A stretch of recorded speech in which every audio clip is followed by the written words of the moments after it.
नमस्कार, welcome to mentors ज्ञान। आज का ये जो वीडियो है वो सीजीपीएससी प्रीलिम्स की टेस्ट सीरीज़ को लेकर के है। जैसा कि आप सभी लोगों को बहुत सारे न्यूज़ मिल रहे होंगे कि अलग अलग संस्थानों में सीजीपीएससी प्रीलिम्स को लेकर के टेस्ट सीरीज़ चालू हो रहे हैं और इस टेस्ट सीरीज़ को आपकी तैयारी का सबसे अच्छा माध्यम बताया जा रहा है। नाम अलग अलग हैं, कहीं जोश, कहीं जुनून, कहीं क्रैक, कहीं और किसी भी नाम से ये आ रहे हैं, पर अल्टीमेटली है ऐसा कि आपको सवाल मिलेंगे और उस सवाल को आपको हल करना है। पढ़ना आपको रहेगा और उस जगह पे जाकर के परफॉर्म करना रहेगा। और ये है टेस्ट सीरीज़। टेस्ट सीरीज़ जो है वो आपकी तैयारी को डेफिनेटली बूस्ट करता है। हमारे चैनल में भी जितने भी टॉपर्स आए हैं उनके द्वारा यही कहा गया है कि टेस्ट सीरीज़ लगाना बहुत इम्पॉर्टेंट है। अब आप में से कई ऐसे होंगे जो इससे पहले कई सालों से बहुत सारे टेस्ट सीरीज़ दे रहे हैं। कई लोग तो ऐसे भी हैं जो एक साथ 2, 3, 4, 5 टेस्ट सीरीज़ भी लगा लेते हैं। हाँ, डेफिनेटली ऐसे लोग हैं जो 5 टेस्ट सीरीज़ लगाते हैं। कई ऐसे हैं जो सिर्फ टेस्ट सीरीज़ ही लगा रहे हैं, सिलेक्शन नहीं हो रहा है। और कई ऐसे हैं जो टेस्ट सीरीज़ लगा के अपने में सुधार कर लेते हैं और सिलेक्शन ले जा रहे हैं, एटलीस्ट प्रीलिम्स में वो अच्छा कर ले रहे हैं। तो सवाल ये उठता है कि कौन सा टेस्ट सीरीज़ ज्वाइन करें, कहाँ ज्वाइन करें, टेस्ट को कैसे दें, कब ज्वाइन करें। देखिए, कौन सा टेस्ट सीरीज़ ज्वाइन करें, कहाँ पे टेस्ट सीरीज़ ज्वाइन करें, ये आपका अपना डिसीजन है। इसके लिए आपको कोई फोर्स नहीं कर सकता और मैं भी आपको फोर्स नहीं करूँगा। कुछ बातों का आपको टेस्ट सीरीज़ के लिए ध्यान देना पड़ेगा। सबसे पहले अगर आपको टेस्ट सीरीज़ ज्वाइन करना है तो उसका सबसे पहले आप देखेंगे टाइम टेबल। ठीक है, अगर आप उस टाइम टेबल के अकॉर्डिंग पढ़ने में कंफर्टेबल हैं तो डेफिनेटली आप वो टेस्ट सीरीज़ ज्वाइन कर लीजिए। दूसरा, अवेलेबिलिटी, जिसको हिंदी में कहेंगे उपलब्धता। ठीक है, तो आप अगर ऐसे जगह पे हैं जहाँ पे ऑफलाइन पॉसिबल है या ऐसे जगह पे हैं जहाँ पे ऑनलाइन पॉसिबल है, तो कौन सा चीज़ आपको बेस्ट आपके लिए सूटेबल होगा उस हिसाब से आपको टेस्ट सीरीज़ ज्वाइन करना चाहिए। फिर इसके बाद तीसरा है अपनी फाइनेंशियल कंडीशन को देख करके लीजिएगा। वैसे अगर आप 500 से 1500 2000 तक की टेस्ट सीरीज़ आती है, इतना कोई भी अफोर्ड कर सकता है। तो इस बीच में अगर आपको कोई भी टेस्ट सीरीज़ मिल रहा है, डेफिनेटली आपको ले लेना चाहिए। टेस्ट सीरीज़ कौन सा दें या क्या खरीदें, इसके हिसाब से यही 2-3 चीज़ें हैं जो आपको ध्यान में देना चाहिए। बाकी अगर आप ये एक्सपेक्ट कर रहे हैं कि कहीं का ऐसा टेस्ट सीरीज़ आप ज्वाइन करो जहाँ जो क्वेश्चन उस टेस्ट सीरीज़ में पूछा जा रहा है वैसे ही सवाल पेपर में आ जाए, तो आप ये सोच ही गलत रख रहे हैं। टेस्ट सीरीज़ के क्वेश्चंस पेपर में आ जाएं, ऐसा नहीं होता है। हाँ, टेस्ट सीरीज़ से क्वेश्चन बनाने का तरीका आप में डेवलप होगा जो आप वहाँ यूज़ कर सकते हैं। टेस्ट सीरीज़ में जो टेस्ट में क्वेश्चंस आ रहे हैं उन क्वेश्चंस के लिए जो आपकी तैयारी हो रही है उस तैयारी के आधार पर आप एग्ज़ाम में परफॉर्म कर सकते हैं।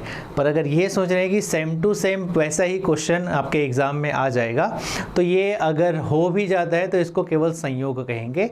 इस तरह का डेफिनेटली पेपर में फंस जाना या फिर आप जो टेस्ट दिए हो वैसा ही क्वेश्चन आ जाना, ऐसा कोई ज़रूरी नहीं होता है। तो अब अगर ऐसा ज़रूरी नहीं होता है तो टेस्ट सीरीज़ को फिर किस माइंडसेट के साथ देना चाहिए। देखिए, टेस्ट सीरीज़ जो है वो आपके में 3 आउटपुट देगा। अगर आप किसी भी जगह पे टेस्ट सीरीज़ ज्वाइन करते हैं 3 आउटपुट देगा। एक पहला उसका आउटपुट ये है, अगर आउटपुट की बात करें तो आउटपुट में पहला आपको जो टेस्ट के से हेल्प मिलेगा वो है टाइम टेबल अगेन। ठीक है, ये जो टाइम टेबल है ये आपके पढ़ाई का भी बन जाएगा। आप सारे टेस्ट सीरीज़ के टाइम टेबल को देख लीजिए।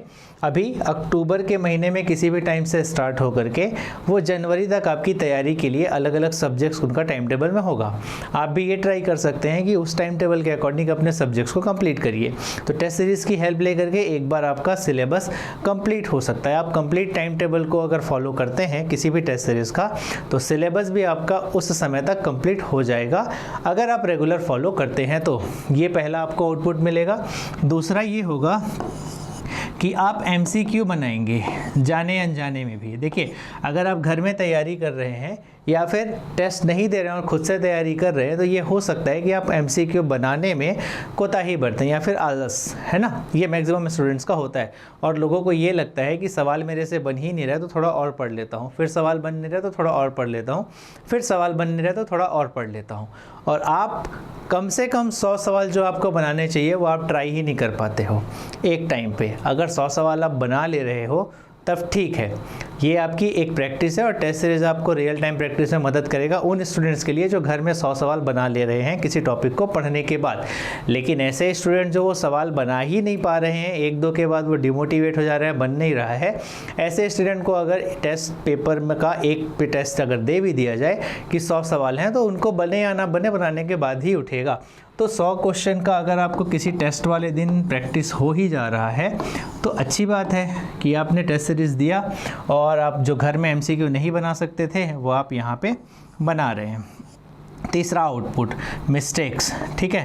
तो गलतियाँ, अगर आप कहीं पे भी टेस्ट सीरीज़ दे रहे हैं तो वहाँ पे आप डेफिनेटली बहुत सारी गलतियाँ करेंगे और ये जो आप गलतियाँ करेंगे इससे आप सीखेंगे। अगर ये टेस्ट सीरीज़ आप ज्वाइन नहीं करते, कहीं पे भी प्रीलिम्स के लिए अगर आप टेस्ट सीरीज़ ज्वाइन नहीं करते हैं तो ये जो गलतियां हैं वो आप नहीं करेंगे। अगर आप प्रीवियस ईयर वाले MCQ बना रहे हैं या फिर किसी बुक में MCQ दिया हुआ है वहाँ पे बना रहे हो, तो ह्यूमन एक मेंटालिटी होती है कि आंसर हमको दिख जाता है या फिर एकदम अपने आप को कंट्रोल करना मुश्किल होता है। तो यहाँ पे आपके लिए एक नियम बन जाएगा कि बिना देखे कम से कम आप इतने क्वेश्चंस बना रहे हो और आप गलतियाँ कर रहे हो, ये गलतियाँ आप पहले कर लेंगे। जो आप पेपर में जा कर के करते वो कर लेते। हमारे यहाँ एक मेंटर है, वो बार बार लोगों को ये समझाते रहते हैं कि पेपर में, अच्छा यहाँ पे एक गणित है जो सभी लोगों को समझ में आ जाएगा, गलतियों के बारे में ही है। मान लीजिए आप प्रीलिम्स को देने जाते हैं और प्रीलिम्स को देने जाने पे वहाँ पे आपके पास GS वाले पेपर में 100 सवाल हैं। इसका मतलब ये हो सकता है कि आप 100 गलती कर सकते हो, डेफिनेटली कर सकते हो। अगर आपने सारे सवाल गलत बनाए तो आप 100 गलतियां कर सकते हैं, या फिर इससे कम भी गलती करते हैं और आपका सिलेक्शन नहीं होता है तो इसका हर्जाना ये है कि आपको 1 साल इंतज़ार करना पड़ेगा और इसमें आप वापस जा कर के सुधार नहीं कर सकते। अब यदि आप किसी जगह पे टेस्ट सीरीज़ ज्वाइन करते हैं और वहाँ पे मान लीजिए जैसे हमारे मेंटर्स गाइड के टेस्ट सीरीज़ में आपको 39 टेस्ट मिल रहे हैं, ठीक है। 39 में अगर आप 100 का गुणा कर देते हैं तो आपको कितने मिल जाएंगे, 3900 गलतियां करने का मौका मिलता है, ठीक है। तो आप इतनी गलतियां करते हैं, कितनी, 3900 गलतियां आप करते हैं। अब एग्जाम्पल के लिए ये मान लो ये 3900 जो आप गलती कर रहे हो, आपने हर क्वेश्चन पेपर में गलती किया तो यहाँ पे आपके पास सुधार करने के लिए कितना समय है, 2 या 3 दिन का समय है। ये 2-3 दिन के समय के बाद अपनी कोई भी 100 गलती को आप सुधार कर सकते हो जो आपको यहाँ पे दिखेगा, ठीक है। वैसे भी मेंटर्स गाइड का जो टेस्ट है उसमें आपको एनालिसिस कराया जाएगा जो मेंटर्स के थ्रू ही रहेगा और हमारे जो एक्सपर्ट्स हैं वो आपको उस पर्टिकुलर सब्जेक्ट का वीडियो सॉल्यूशन देंगे जिसके हिसाब से आप अपनी गलती को चेक कर सकते हैं। और मेंटर्स जो हैं वो अपने टेस्ट के अकॉर्डिंग किस तरह से आप अपने स्थिति को एनालिसिस कर सकते हैं, आपसे जो गलतियां हो रही है उसको आप डिस्कस भी कर सकते हैं, जिसके लिए एक जूम क्लास आपको अवेलेबल कराया जाएगा जहाँ पे आप अपने टेस्ट में होने वाली गलतियों को उनसे डिस्कस कर सकते हैं और उन गलतियों को कैसे सुधारें वो डेफिनेटली आपको बताएंगे। स्पेशली हमारे टेस्ट सीरीज़ में जो ज्वाइन करते हैं उनके लिए ये होगा। इसके साथ ही 10 स्ट्रेटेजी वीडियो जो आपको मिल रहे हैं उन स्ट्रेटेजी वीडियो की भी हेल्प ले करके आप ये गलतियां सुधार सकते हैं। अब यहाँ पे देखिए, अगर आपको 3900 गलती करने का मौका मिल रहा है और 2-3 दिन आपके पास समय है जिसमें आप अपनी वो पिछली वाली 100 गलती को सुधार सकते हो, इसके बाद आप फिर और गलती किए और फिर आपको 2-3 दिन और मिला ताकि नया गलती करो और उस नई गलती को सुधार लो। अब ध्यान देना, अगर ये 3900 गलती में से मान लीजिए आप अपनी 2000 गलतियां भी सुधार लेते हैं, ठीक है। सुधार कितनी गलती को कर रहे हैं आप, 2000 गलतियों को। तो अगर आप 2000 गलतियों को सुधार कर लेते हैं तो हो सकता है ये जो 100 गलतियां हैं वो इसी 2000 में से कोई हो और वो गलतियां आप अपनी सुधार चुके हैं, या फिर आपको पता है कि इस तरह से गलतियां होती है तो मेन एग्ज़ाम में शायद आप गलती नहीं करेंगे। अब मेन एग्ज़ाम में जो 100 सवाल आते हैं इसमें से लगभग 40 या 50 तो ऐसे क्वेश्चन होते हैं जो मैक्सिमम लोगों से बन जाते हैं। अब यहाँ पे जो बाकी के 50 या 60 क्वेश्चन हैं जिसमें आपकी गलतियाँ हो सकती है, तो वो यहाँ से ठीक होगा। ये सुधार है इसी 50-60 प्रश्नों के लिए होता है। तो आपके पास अपनी गलतियाँ करने का मौका रहता है टेस्ट सीरीज़ में, इसीलिए टेस्ट सीरीज़ बहुत इंपॉर्टेंट होता है। तो ये 3 जो आउटपुट हैं टेस्ट सीरीज़ में, वो आपको डेफिनेटली देखने को मिलेंगे, चाहे आप किसी भी जगह से टेस्ट सीरीज़ दें। इसमें सबसे पहला है टाइम टेबल, ठीक है, आपको बता दिए टाइम टेबल का यूज़। दूसरा MCQ आप हर दिन या जिस भी आपका टेस्ट का दिन है उस दिन आप लगा सकते हैं। और गलतियाँ, तो आप जो भी गलतियाँ करेंगे उन गलतियों को सुधारने का आपको 2 दिन में या 3 दिन में, जैसा भी टेस्ट सीरीज़ ज्वाइन करेंगे उसका टाइम टेबल जो होगा उस हिसाब से आपको मौका मिलेगा, और उन मौके के हिसाब से आप अपने में सुधार कर सकते हैं, ठीक है। अब अगला सवाल जो यहाँ पे आता है आउटपुट के बाद, वो ये है कि टेस्ट सीरीज़ कब से देना चाहिए या कब ज्वाइन करना चाहिए।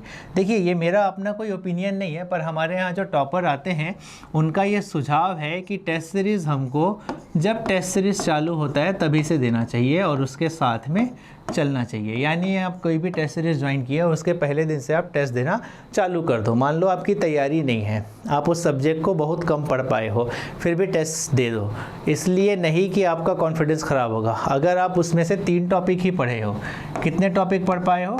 3 टॉपिक, ठीक है। तो आप ये देखना कि इस 3 टॉपिक से अगर उसमें कोई 5 सवाल भी आते हैं तो क्या आप वो पूरा बना ले जा रहे हो या नहीं, ठीक है। और इस टेस्ट में, ये पहले टेस्ट की बात है ना, फर्स्ट टेस्ट में आप सिर्फ 3 टॉपिक पढ़ के गए। अब इसमें आपने 5 क्वेश्चन ठीक बना दिया, पूरे सवाल 100 क्वेश्चन मत बनाइए। देखिए 100 क्वेश्चन रीड कर लीजिए, जितने आपसे 5 बन रहे हैं बस उतने ही बनाइए। नेक्स्ट टेस्ट देखो, सेकंड जो टेस्ट है इसमें 3 से ज़्यादा टॉपिक पढ़ने की कोशिश करना, और आप 6 टॉपिक पढ़ लिए, ठीक है। तो ऐसा हो सकता है कि धीरे धीरे डेवलप करते होते, अब इस 6 टॉपिक में मान लो आप कितना बना लिए, 12-15 क्वेश्चन बना लिए। अब धीरे धीरे अपने आप को डेवलप करते हुए किसी टेस्ट में आप पूरा सिलेबस ख़त्म कर सकते हैं। समझ में आई बात? और ऐसे करके अब लोगों के मन में एक सवाल आता है कि इस सब्जेक्ट का अगर मैं सिर्फ 3 टॉपिक पढ़ा हूँ या पढ़ी हूँ तो बाकी की चीज़ें कब पढ़ूंगा। देखो, अगर आप टेस्ट सीरीज़ ज्वाइन नहीं करते और इस टेस्ट को अटेम्प्ट नहीं करते तो आप इस 3 टॉपिक को भी कभी नहीं पढ़ते, और इस 3 टॉपिक से 5 सवाल को भी कभी नहीं बनाते, जो कि आपकी तैयारी में ये एड ऑन है। और अगर ये नहीं करोगे तो वो भी नहीं होगा। समझ में आई बात? तो आप टाइम वेस्ट नहीं कर रहे हो। हाँ, आपकी तैयारी बहुत अच्छी है और फालतू सवाल हैं, आपको मन नहीं कर रहा है बनाने का, तो अब आप टाइम वेस्ट कर रहे हो। लेकिन दोस्त, आप पढ़ ही नहीं रहे हो और उसके बाद ये भी कह रहे हैं कि टेस्ट में मेरे जाने से मैं डिमोटिवेट होता हूँ, तो आप पहले ही डिमोटिवेटेड हो। टेस्ट आपका मोटिवेशन बूस्ट करेगा, और वो ऐसे ही करेगा कि जिन 3 टॉपिक को आप पढ़े हो उसमें से 5 सवाल अगर आप बना लेते हो तो अपने आप को मोटिवेटेड मानो, क्योंकि कम से कम 5 सवाल आप पढ़ लिए हो और 5 सवाल आप बना लिए हो। ये होता है, इसीलिए कहा गया है कि टेस्ट सीरीज़ कब ज्वाइन करें, तो जिस दिन से टेस्ट सीरीज़ चालू हो रहा है उसी दिन से ज्वाइन कर लो। क्या पूरा पढ़ने के बाद टेस्ट सीरीज़ ज्वाइन करना चाहिए? नहीं, पूरा पढ़ने के बाद टेस्ट सीरीज़ ज्वाइन नहीं करना चाहिए, बल्कि टेस्ट सीरीज़ देते हुए पढ़ाई करनी चाहिए, ठीक है। तो इस मिथ से आपको बाहर निकलना चाहिए कि पहले मैं पूरा सिलेबस ख़त्म करूंगा और फिर टेस्ट सीरीज़ ज्वाइन करूंगा। ये बहुत गलत डिसीजन है, ये बहुत रॉन्ग डायरेक्शन में तैयारी का तरीका है, ठीक है। इसके बाद और लोगों का जो सवाल आता है कि टेस्ट सीरीज़ ऑनलाइन देना चाहिए या ऑफलाइन देना चाहिए, ये मैं सबसे पहले आपको बता चुका हूँ। आपके सुविधा के हिसाब से होना चाहिए। टेस्ट सीरीज़ के जो फ़ायदे होते हैं वो ये होते हैं कि ये पेपर के पहले आपको आपके कंपटीशन का पता चल जाता है। तो अगर आप अपने देखिए, जो आउटपुट था उसमें एक और ऐड कर लीजिए, इसमें आपको कंपटीशन का पता चल जाएगा। अगर आपको कंपटीशन का पता चलेगा तो आपको आपकी स्थिति पता चल जाती है, और उस स्थिति को ठीक करके आप क्या कर सकते हैं, आगे की अपनी तैयारी और बेहतर कर सकते हैं, ठीक। तो अब टेस्ट सीरीज़ ऑनलाइन या ऑफलाइन देना चाहिए। अगर आप ऑनलाइन दे रहे हैं, आपके पास ऐसी कोई सुविधा नहीं है कि आप ऑफलाइन जा करके दे सकते हैं, तो डेफिनेटली ऑनलाइन दीजिए, पर ऑनलाइन को ईमानदारी से दीजिए। मान लीजिए आप हमारे मेंटर्स ज्ञान का टेस्ट सीरीज़ लेते हैं, तो वहाँ पर पे आपको वेबसाइट में एक कंप्लीट पेज बना हुआ रहेगा, जहाँ पे आप क्लिक करके अपने आंसर को डिसाइड कर सकते हैं, पूरा क्वेश्चन पेपर देख सकते हैं और क्वेश्चन पेपर के अकॉर्डिंग आप टिक लगा सकते हैं। हमारे मेंटर्स ज्ञान वाले टेस्ट सीरीज़ में आपको कोई PDF बना करके भेजने वाला काम फ़िलहाल प्रीलिम्स के लिए तो नहीं किया जाएगा। मतलब आपको वेबसाइट पे जाना है और वहाँ पे टेस्ट ओपन करना है, और आप आराम से उसी जगह पे टेस्ट दे करके सबमिट बटन दबाएंगे और वो टेस्ट फिर उसके बाद चेक होके आपको मिल जाएगा। ये हुआ एक ऑनलाइन प्रोसेस। ऑफलाइन प्रोसेस अगर आप देना चाहते हो तो आप हर बार उतने स्टूडेंट्स के बीच में बैठोगे, उतना समय आप लोगे और उतने समय में आप उतना टिक लगा सकते हैं। जैसे कि हमारे वेबसाइट पे जो टेस्ट सीरीज़ होगा उसमें टाइमर लगा रहेगा, 2 घंटे से ज़्यादा आप उस पेपर को अटेम्प्ट नहीं कर सकते हैं। तो यहाँ पे जैसे टाइम बाउंडेशन होगा, वहीं किसी जगह पे आप अगर आप ऑफलाइन में टेस्ट सीरीज़ दे रहे हैं तो वहाँ भी आपके पास 2 घंटे का टाइम बाउंडेशन होगा। उस 2 घंटे में आपको पेपर सबमिट करके जाना होगा। मतलब आपकी तैयारी रियल टाइम के हिसाब से हो रही है। तो जिस जगह पे जैसी सुविधा है उसी हिसाब से आप ऑनलाइन या ऑफलाइन लेकर टेस्ट सीरीज़ चालू कर सकते हैं। फिर इसके बाद लोगों का एक और आता है कि मैं अपने टेस्ट का एनालिसिस कैसे करूं। ध्यान दीजिएगा, अगर आपको अपने टेस्ट का एनालिसिस करना है तो आपको इस बात पे ध्यान नहीं देना है कि बाकी लोगों का कितना नंबर आ रहा है। यहाँ पे जो आप एनालिसिस कर रहे हैं वो किसका कर रहे हैं, ये बहुत इम्पॉर्टेंट है। जब हम टेस्ट सीरीज़ देते हैं तो हम अपना रिज़ल्ट देखते हैं और रिज़ल्ट में ये देखते हैं कि फ़लाने का कितना नंबर आया और इसका कितना नंबर आया। रिज़ल्ट आपको सेल्फ का देखना चाहिए, यानी अपना खुद का जब आप रिज़ल्ट देखेंगे तो आप अपने नंबर्स में अंतर देखेंगे। जैसे पिछले में मैंने 50 बनाया, मेरा कितना गलत हुआ और कितना सही हुआ। फिर इस टेस्ट में मैं जितना गलत हुआ उसको एलिमिनेट करने की कोशिश करूँगा, सिर्फ 40 बनाऊँगा। अब आप चेक करेंगे कितना गलत हो रहा है, कितना सही हो रहा है। फिर इसके बाद आप ट्राई करेंगे कि आज मैं आगे बढ़ूँगा, 60 से 70 के बीच में लगाऊँगा। तब आप देखेंगे कि क्या मेरा गलत बढ़ रहा है और क्या मेरा सही बढ़ रहा है। जो भी बढ़ रहा है तो आप सही डायरेक्शन में जा रहे हो, लेकिन अगर आपके मिस्टेक्स बढ़ रहे हैं तो वापस आ जाना और कितने क्वेश्चन बनाना, वापस आ करके 50 क्वेश्चन लगाना। अब वापस देखना कि आपकी सुधार हो रही है नहीं। ऐसे टेस्ट सीरीज़ में अपनी पोजीशन को एनालिसिस किया जाता है। अगर आप एनालिसिस करना चाहते हैं तो रिज़ल्ट अपना देखिए, किसी दूसरे का मत देखिए और अपने पिछले रिज़ल्ट के हिसाब से अपना इम्प्रूवमेंट ट्रैक करिए। हमारे यहाँ अगर आप टेस्ट सीरीज़ देते हैं मेंटर्स ज्ञान में तो आपको जो मेंटर है वो इसको ट्रैक करके आप जब नंबर बताते हैं तो इसको सॉल्व करके बताएंगे कि भाई आपको किस डायरेक्शन में तैयारी करनी चाहिए। फिर इसके बाद जो एनालिसिस होता है वो सब्जेक्ट वाइज भी होता है। मान लीजिए आपका किसी सब्जेक्ट में कम नंबर आता है या फिर आप उस सब्जेक्ट को पढ़ पाने में असमर्थ रहे हैं, कमज़ोर हैं, तो आप क्या करेंगे, उस सब्जेक्ट को बाकी टेस्ट के साथ कम से कम दिन का 1 आवर्स दे दीजिएगा। तो वो सब्जेक्ट अगर आप 4-5 दिन 1-1 घंटे पढ़ते हैं तो थोड़ा बहुत आपका स्ट्रॉन्ग हो जाता है। ठीक है, तो इस तरह से खुद की एनालिसिस की जाती है। इतने कुछ सवाल थे जो आपको टेस्ट सीरीज़ के बारे में जानना चाहिए। टेस्ट सीरीज़ का बहुत सारे इंस्टीट्यूशंस का टेस्ट सीरीज़ का टाइम टेबल आ चुका है। हमारे मेंटर्स ज्ञान का टेस्ट सीरीज़ तो अब ऑनलाइन है, जहां पे आप पहले रजिस्ट्रेशन कर सकते हैं। रजिस्ट्रेशन फ़िलहाल ऑनलाइन है। आपको टेस्ट देना है तो वो 1 अक्टूबर से स्टार्ट हो जाएगा। टेस्ट के लिए आपको इस वीडियो में कमेंट में टेस्ट लिखना है, आपको उसका रजिस्ट्रेशन लिंक आ जाएगा। और डायरेक्ट आप रजिस्ट्रेशन लिंक देखना चाहते हैं तो इस वेबसाइट पे जाकर आप रजिस्टर कर सकते हैं। इसके अलावा अगर आप रजिस्टर करने में कुछ असमर्थता महसूस कर रहे हैं तो आपको एक काम करना है, इस नंबर पर व्हाट्सएप करना है। इस नंबर पर व्हाट्सएप करने के बाद आप वहाँ पे पूछ सकते हैं कि आप टेस्ट सीरीज़ में कैसे रजिस्टर करेंगे। 1 तारीख से पहला टेस्ट ऑनलाइन आ जाएगा। टाइम टेबल आपको मेंटर्स ज्ञान के चैनल पे भी मिल जाएगा। और ये जो आप देख पा रहे हैं ये टेस्ट का टाइम टेबल है, इसका स्क्रीनशॉट आप ले सकते हैं। इसके अकॉर्डिंग आप अपनी तैयारी भी कर सकते हैं। देखिए, ज़रूरी नहीं है कि मेंटर्स ज्ञान का ही टेस्ट सीरीज़ लो। मेंटर्स ज्ञान का टेस्ट सीरीज़ 1 अक्टूबर से ऑनलाइन है। डेफिनेटली अगर आपको ऑनलाइन देना है, अच्छा टेस्ट सीरीज़ देना है तो इसको आप ज्वाइन कर सकते हो, एनालिसिस बेहतर होगा।